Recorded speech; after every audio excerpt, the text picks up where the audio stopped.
You're still watching Brand and Business News. Let's start this episode with Brand Event, where the Lagos State Governor Babajide Sanwo-Olu called for urgent collective action to combat climate change, warning that the city is already feeling its devastating impact. Speaking at the 11th Annual Lagos Public Relations Stakeholders Conference, where experts emphasized the crucial role of communication in driving environmental sustainability, the governor highlighted the need for stakeholders to step up their efforts.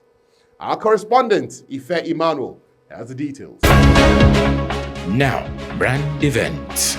Ladies and gentlemen, representing the Executive Governor of Lagos State, we have here with us today the Lagos State Commissioner for Environment and Water Resources, Mr. Tokunbo Philip Wahab. Representing Governor Sanwo-Olu, the Commissioner for Environment and Water Resources, Mr. Tokunbo Philip Wahab, delivered a stark message: the impacts of climate change are already here, and without urgent action, Lagos will face even more severe consequences. Lagos's vulnerability is heightened by its dense population and coastal positioning, exposing it to risks such as rising sea levels, extreme weather events, and heat waves, and hazard pose substantial threats, and these hazards pose substantial threats to the livelihood, assets, and infrastructure of its urban population, particularly affecting the less affluent and most vulnerable segments of our population in Lagos State. The urgency of this message was echoed by Olabamiji Adeleye, CEO of Addefort Limited, the conference organizer.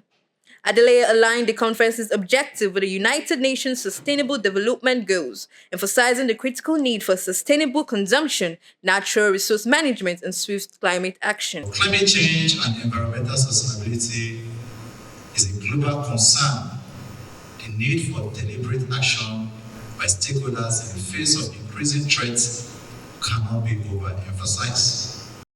Earlier, while opening the conference, Comfort Obot-Nwankwo, chairman of the Nigerian Institute of Public Relations, Lagos chapter, highlighted the crucial role of communication in driving the sustainability agenda. She urged public relations professionals to use their platforms to shape narrative and inspire collective action towards a more sustainable future. Collective efforts, when aligned with purpose and passion, can make a significant impact. Let us seize this opportunity to develop a robust communication framework for a more sustainable world. We are gathered here today to address the pressing issues of climate change and sustainability.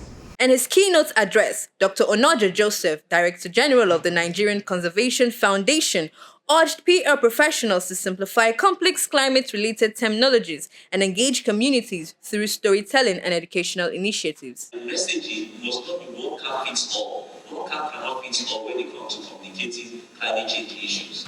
For us, as conservation experts or as climate change experts, we can speak a lot of jargons. It's now there for you to be able to sit down and break it down so that people will understand.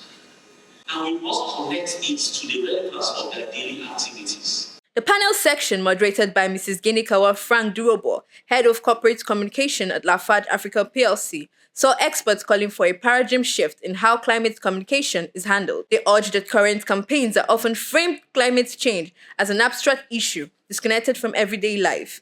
The panelists advocated for communication strategies that link social behaviors and lifestyle choices directly to environmental impacts, thereby making the issue more relatable and urgent for the public.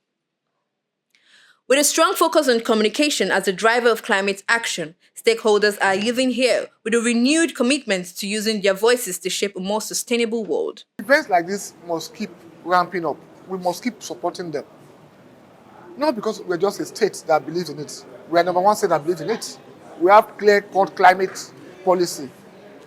But it also helps to drive the advocacy, the messaging. That's the key part of it, the messaging.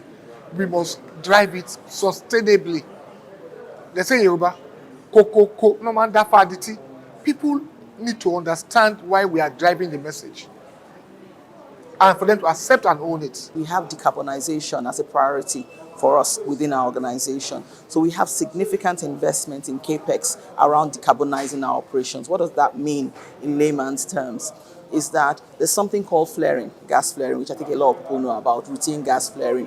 We have committed that by first half of 2025, we'll have ended all routine gas flaring across all our businesses. So what that does is significantly reduce carbon emissions across our operations and therefore the impact on the environment. The second thing that we're working on is an afforestation program that looks at creating carbon sinks. In other words, because of the impact of carbon emissions around the environment in where we operate, you're looking how to regreen those areas and create natural habitats that suck up the excess CO2 in the atmosphere. And we're starting with a pilot project in Edo State. Those are two key projects that we've invested in significantly, and there are a lot more that are coming up. I like the fact that they are not talking about just things that relate to them, but relates to the public, because this is of very important public interest. And I'm glad that they are picking topics strategically, and especially at this time for climate change.